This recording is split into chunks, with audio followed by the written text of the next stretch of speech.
So good morning everyone. Now we will discuss about the poem How Do I Love Thee by Elizabeth Browning, or the Sonnet 43. Inside this presentation we will be discussed about the historical background, the summary, the theme, symbolism, form, matter, rhyme scheme, speaker, setting, literary context, historical context, poetic devices, point of view, genre, the tone, the protagonist and antagonist, the conflict, climax, foreshadowing, the moral lesson, vocabulary, and of course the references. So let's start with the historical background. Elizabeth Barrett Browning fell in love with Robert Browning after he reached out to her about her writing. The couple wrote letters back and forth to each other before finally marrying, knowing full well that the marriage would not be accepted by Barrett Browning's father. Their marriage was not only one filled with love but also respect for each other's writings. The two were each other's biggest supporters, and so it is no surprise that Barrett Browning would include the sonnet in her collection titled Sonnets from the Portuguese, so titled because Robert Browning often referred to his wife as his little Portuguese. So now let's all read about the poem How Do I Love Thee, a sonnet 43. How do I love thee? Let me count the ways. I love thee to the depth and breadth and height my soul can reach when feeling out of sight. For the ends of being an ideal grace, I love thee to the level of everydays. Most quite need by sun and candlelight, I love thee freely, as men strive for right. I love thee purely, as they turn from praise. I love thee with the passion put to use, in my old griefs and with my childhood's faith. I love thee with a love I seems to lose. With my low saints, I love thee with a breath, smiles, tears of all my life, and if God choose, I shall but love thee better after death. So allow me to explain line by line. So in line 2 through 4, the speaker uses a facial metaphor to describe the first way in which she loves her husband. Initially, she uses rational language to measure her love as if her love is something physical and tangible that takes up space. The words depth, breadth, and height give her love as larger than life appearance. However, by the third line of the sonnet, the tone suddenly shifts to a more spiritual one. The depth of her love is like to the reach of her soul, a reach so great that she cannot see its limits. Once again, irrational language is used to measure the soul, despite the fact that love and the soul are abstract concepts. The speaker then suggests that her love is ended beyond any physical limits that she can possibly measure. Like her soul, it extends out of sight or beyond her view.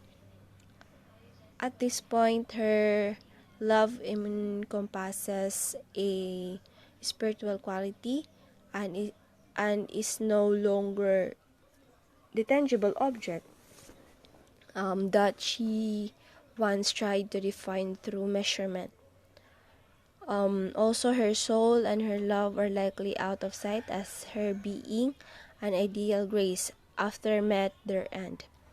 This may be interpreted as the speaker's death, as she no longer exists as a human being, and the perfect grace or the divine support of God as died with her.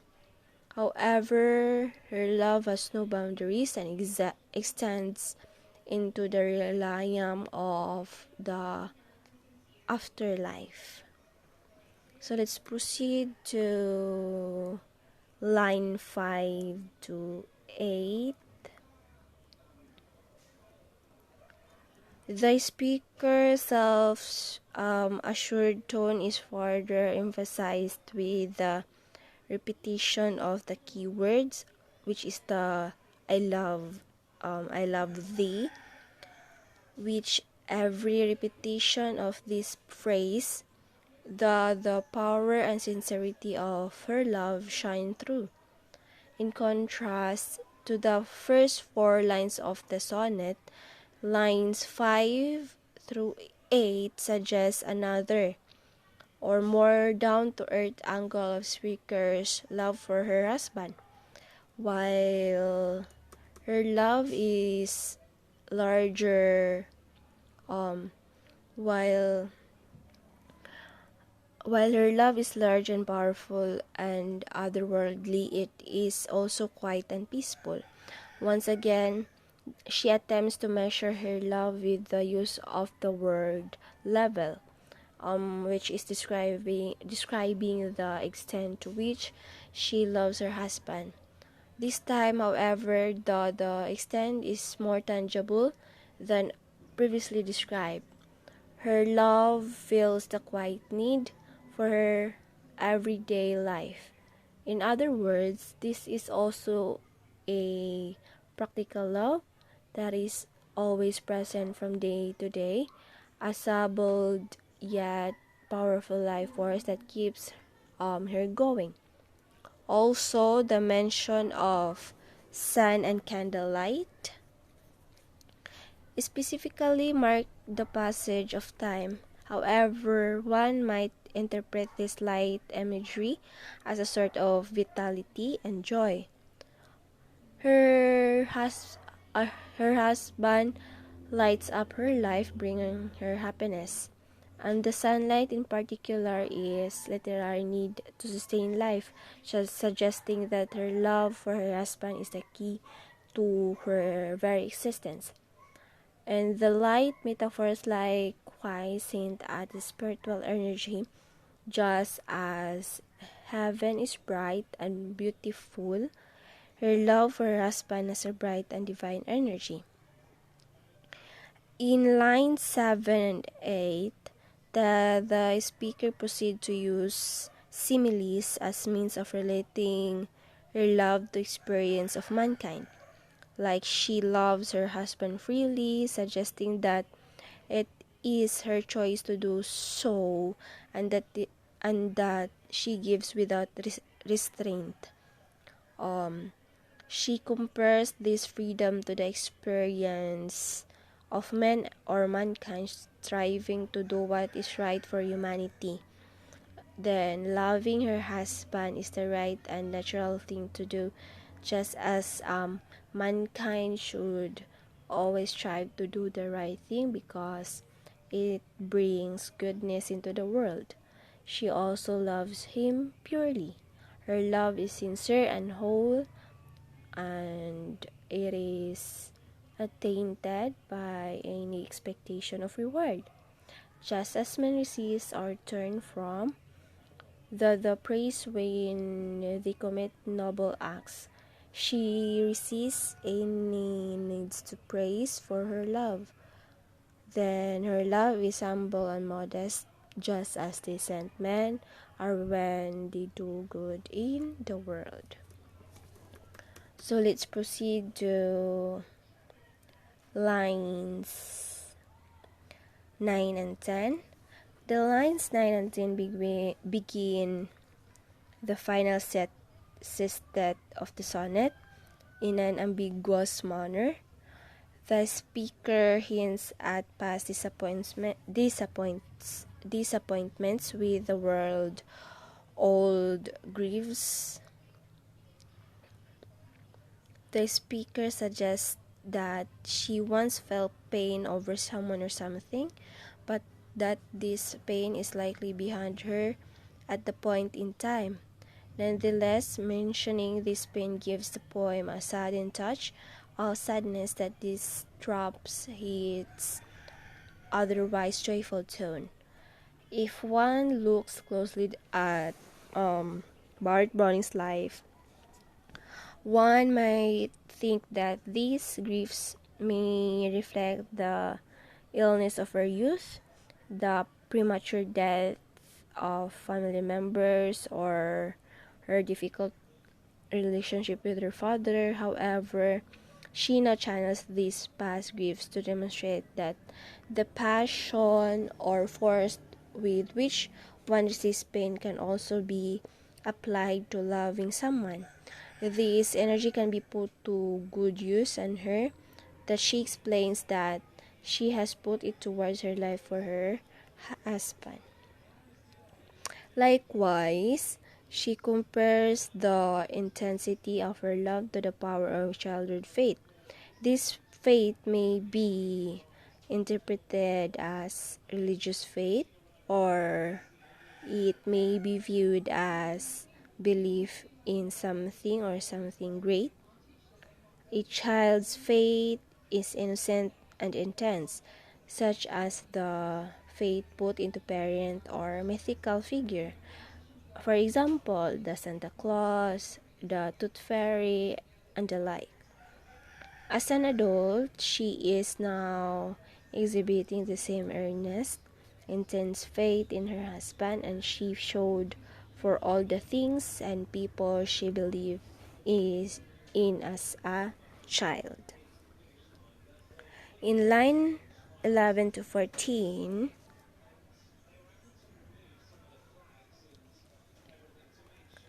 the last four lines of the poem make direct reference to spirituality and religion.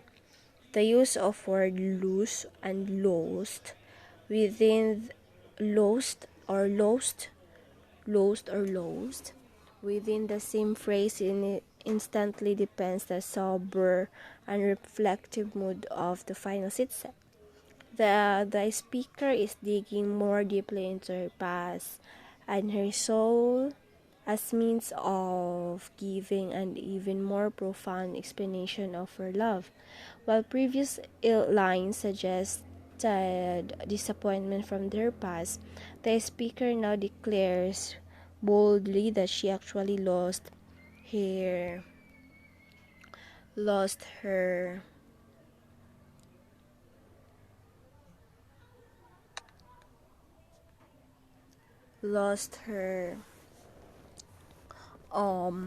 love for certain figures who were important to her.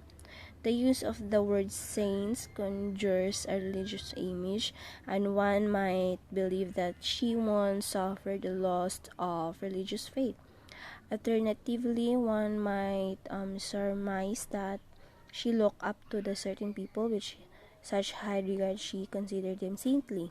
However, she only seemed to lose this love, as now she has found that the love she felt before has not been lost of all, she feels it for her husband.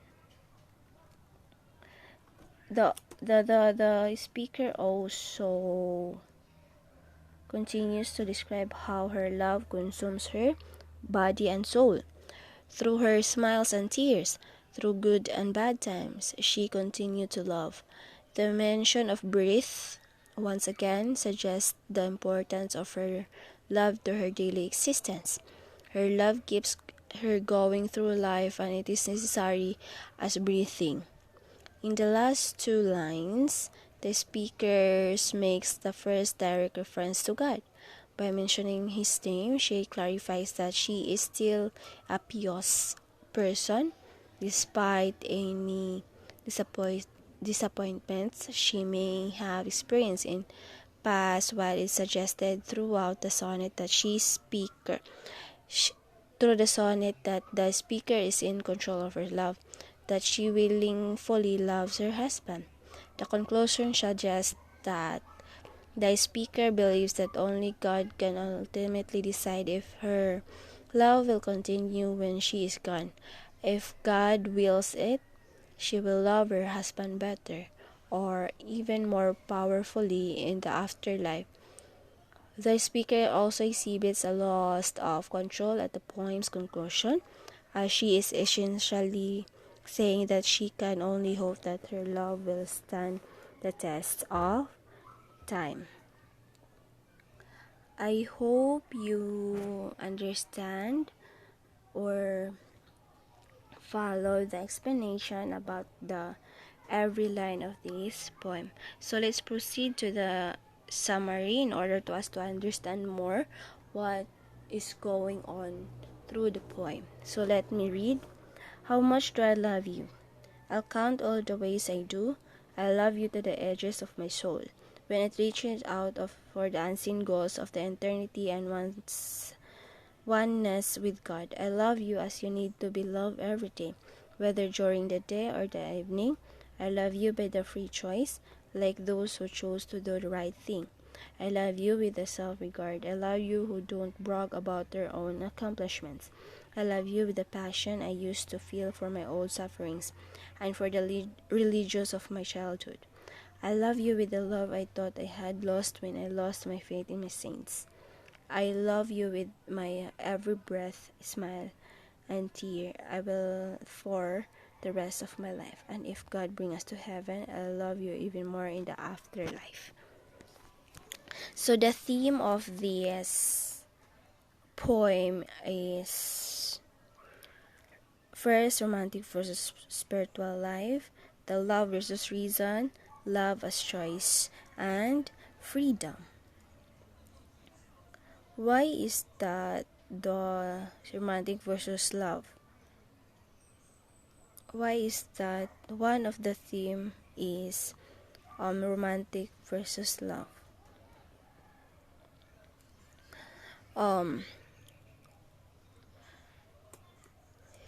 In How Do I Love Thee, true love is depicted as long lasting and even eternal.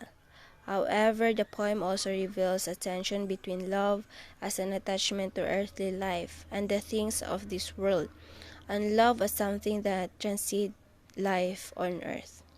By evoking her religious faith so often, the speaker likens her romantic love for her beliefs to religious or spiritual feeling. At first, it seems as if her love for the person might be powerful as love for God, but while the speaker acknowledged the strength for her romantic feelings her and now, she also expresses the wish that both she and her lover will eventually transcend their earthly and heaven together. Where their love will be God's help better after that. Romantic love for her is ultimately closely linked to and perhaps even indistinguishable from love for God.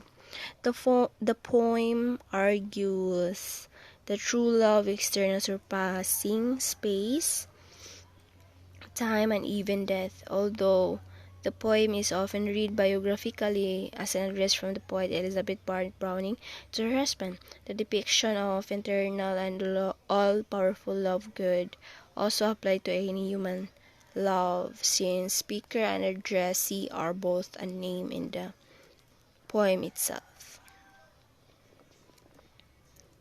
Why also love versus reason include on the theme? Because the speaker embarks on a project of listing the ways in which she loves her husband.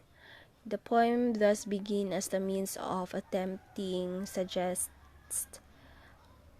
to justify love in rational terms by expressing her desire to count the ways.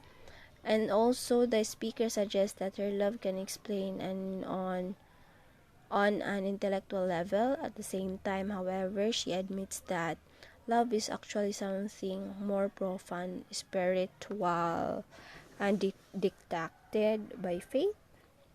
In this sense, her opening determination to count the ways in which she loves also succumbs to understand that love is often not a rational feeling and can be explained.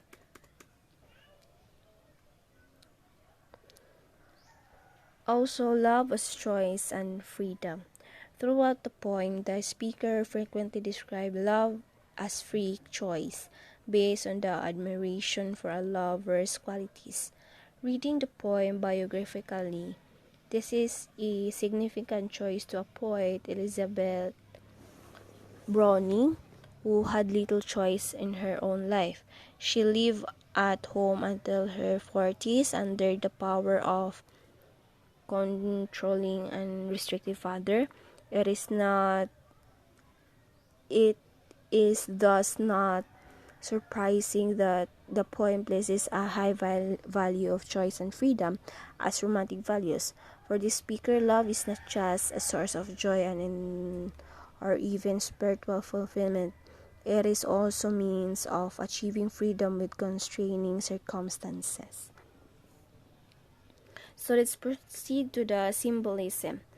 We have there the sun and the candlelight.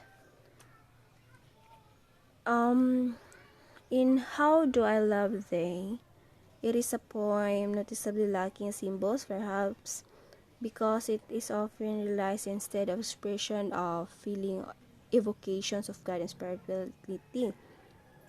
On literal level, the sun refers to a daylight, while candlelight refers to use of candles to provide light in the evening, an era when there was no access to electricity and after artificial light. Sun and candlelight are the symbols of the speaker's love for her partner at all times during both of her hours of sunlight and the hours of darkness. The pair symbols emphasize the poem's idea of true love as a constant and unconditional, since it shows the speaker's love and always present. So let's proceed to the form. The form here is that it is a sonnet, which is no surprise since it first appeared in the collection titled Sonnet from the Portuguese in 1850. Because it is a sonnet, it will have the poem have or has 14 lines. The meter. The poem is written in iambic pentameter, the traditional meter of both the English and Petrarchan sonnet forms. Each line of the poem consists of 10 syllables broken up into 5-syllable beat metrical feet. The rhyme scheme is the Petrarchan sonnet consists of rhyme scheme octave followed by a rhyming sestet for the rhyme scheme of ABBA, ABBA, CDC, DCD. The speaker of How Do I Love Thee is often identified with Elizabeth Browning, the author of the poem. The addressee of the love poem is then usually assumed to be Robert Browning, her husband. The setting. In How Do I Love Thee, it is not set in a specific physical environment or historical context. Biographically, it might be read as a love poem from the 19th century poet Elizabeth Browning to her husband, Robert Browning.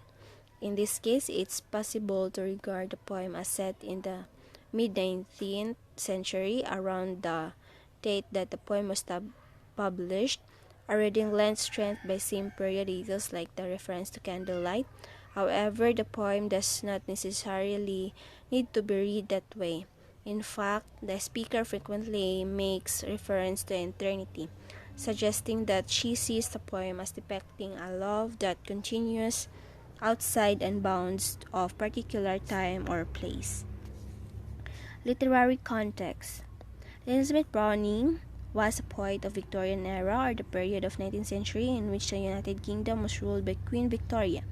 Her poems were very popular at the time and attract the attention of Robert Browning, a prominent poet in his own right. He wrote to her, "I love your verses with all my heart, dear Miss Barrett. and they secretly married years after their first meeting. During the years of their marriage, Browning and Barrett Browning greatly influenced one another's poetry. For instance, one Browning's volume of poetry, Men and Women, had a title taken from a line in Barrett Browning's sonnet from the Portuguese. Other famous writers of the Victorian era who admired Barrett Browning's work include the poets William Wordsworth and Alfred Tennyson, author of famous poems like I Wandered Lonely as a Cloud and The Charge of the Light Brigade, and the novelist William Makepeace Thackeray, author of Vanity Fair. Barrett Browning also had particularly important relationship with other women writers. As a young woman, she had read and greatly admired Mary Wollstonecraft's Vindication of the Right of Woman in 1790. While living in Europe, she met George Sand, the pioneering French woman novelist who wrote under a male name. In turn, Barrett Browning's work, especially her long Point Aurora Lay in 1856, which tells the semi-autobiographical story of a woman writer, was a source of inspiration for later women poets and activists like Emily Dickinson and Susan B. Anthony. And now let's proceed to the historical context. Elizabeth Barrett Browning wrote in the mid-19th century during the Queen Victorian period of British history. Queen Victoria ruled Great Britain from 1837 to 1901. That period witnessed profound transformations in British society, economic organization, and culture. It was the era in which Great Britain arguably peaked in its international prominence and influence, as the British Empire extended across much of the known world. The British economy, meanwhile, benefited significantly from the Industrial Revolution, as inventions like the train, the telegraph, and the telephone transformed people's ability to travel and communicate with one another.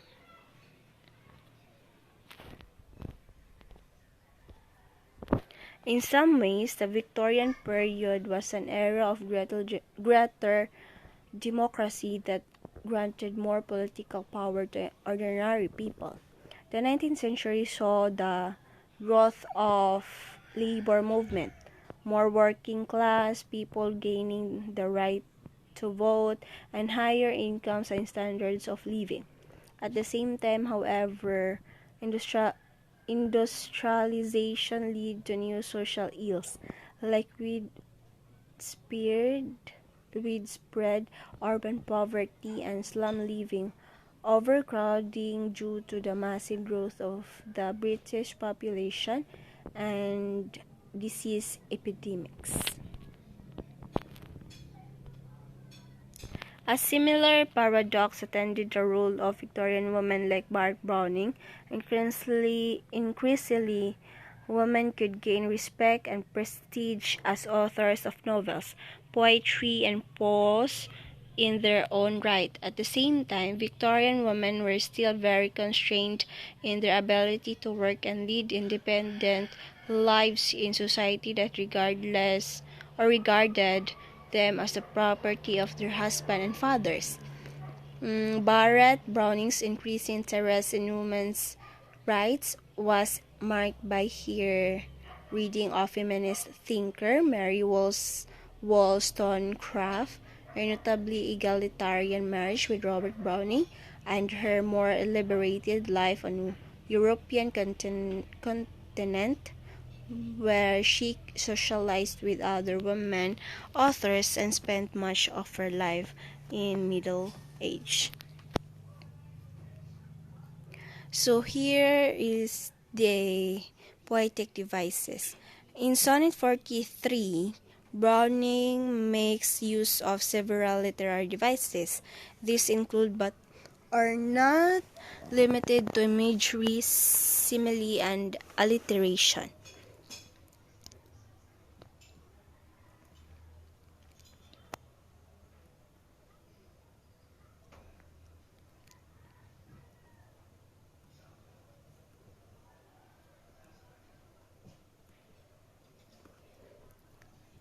These include but not are limited to imagery, simile, and alliteration. Um,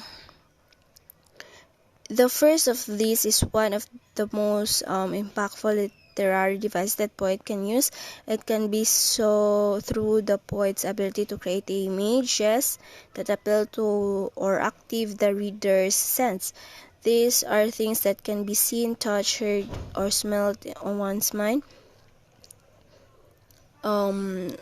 If we are talking about alliteration, it is an effective device that used to increase the overall rhythm and rhyme of a piece of poetry. For example, the purely and the praise in line 8. The point of view. The speaker gender is never specified in the poem.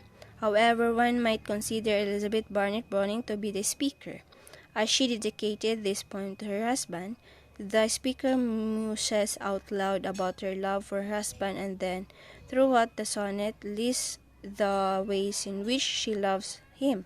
She addresses these things directly. The genre are the Victorian poetry, autobiographical poetry, and love sonnets. Again, the setting, there is no distinct setting in the poem. The speaker is lost in her thoughts. The tone. The tone is romantic and confident at the outset. The speaker is certain of her love and wishes to analyze all of the nuances. However, the tone turns sober and humble when she mentioned the grievances of her past. The protagonist and antagonist. The speaker is the protagonist, describing her love for her husband.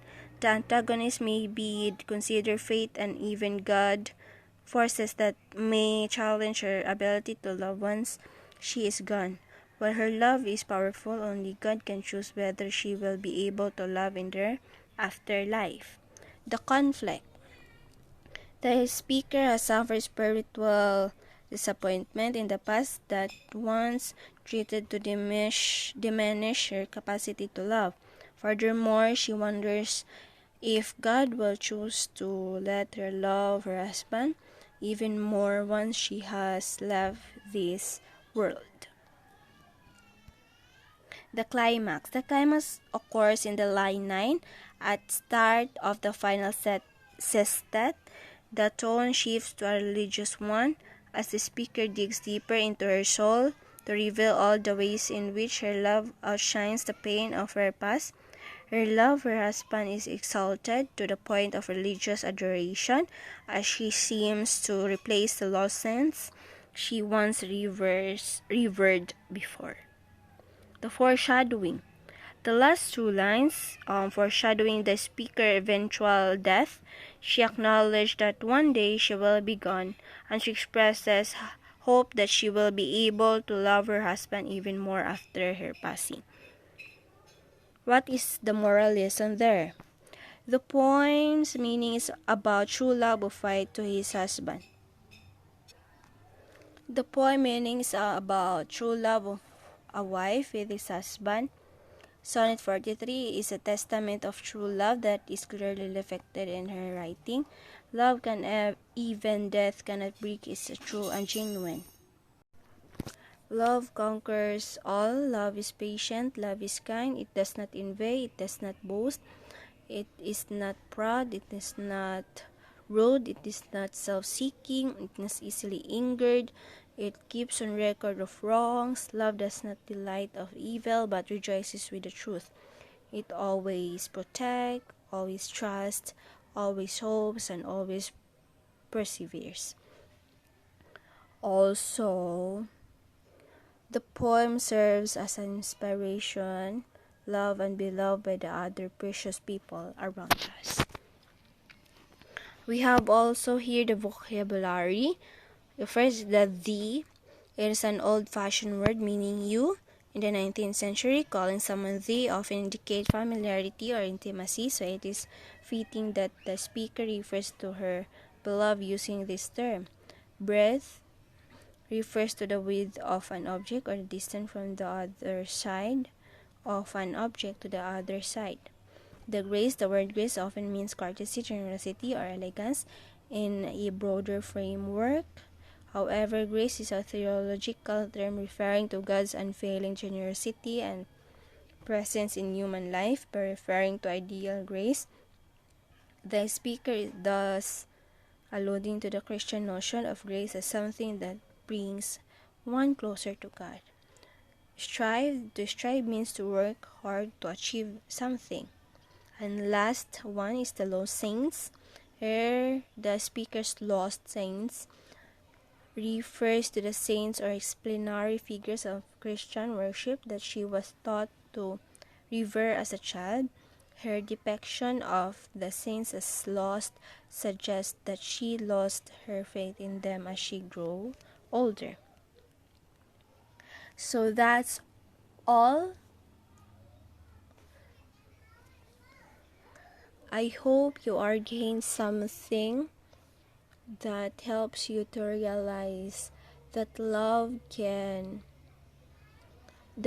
is powerful than everything. Thank you for listening. Have a good day.